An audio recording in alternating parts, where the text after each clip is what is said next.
Magandang gabi, Philippine Air Force. Alamin natin ang magiging lagay at taya ng panahon ngayong gabi ng Martes, 19 May 2026. Para sa ating synoptic situation, patuloy na umiiral ang Intertropical Convergence Zone or ITCZ na makakaapekto sa Southern Mindanao.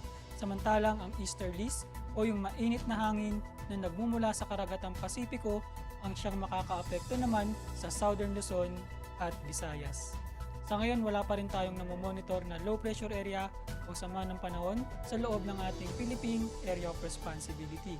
Dahil dito, asahan bukas sa Metro Manila o buong Luzon, buong Visayas at Northern Mindanao ang mainit na panahon, bahagyang maulap hanggang sa maulap na kalangitan na may mga tsansa ng pulu-pulong pag-ulan, pagkidlat o pagkulog na madalas sa hapon o gabi.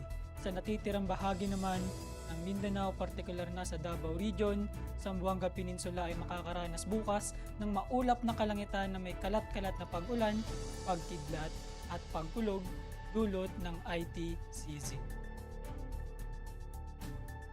Para sa magiging lagay at taya ng panahon sa loob ng 3 araw simula Miyerkules hanggang Biyernes sa Metro Manila, Cavite, Lipa City, Angeles, Puerto Princesa, Layaan Island,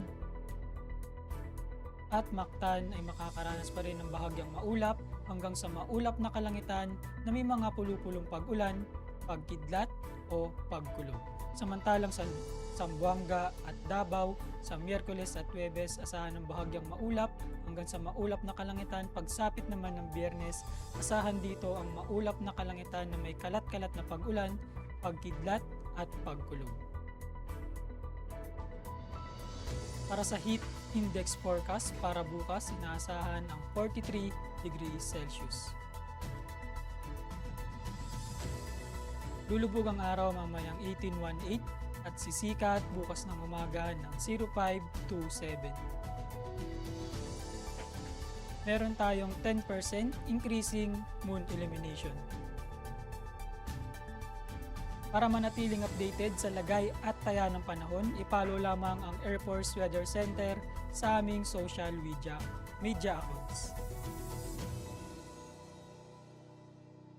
Yun lamang po ang lagay ng panahon ngayong gabi sa ngalan ng aming commanding officer na si Colonel Alvin Jan Cugador, PAP GSC.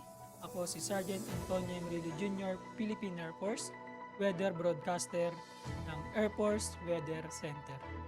Uli, magandang gabi, Philippine Air Force.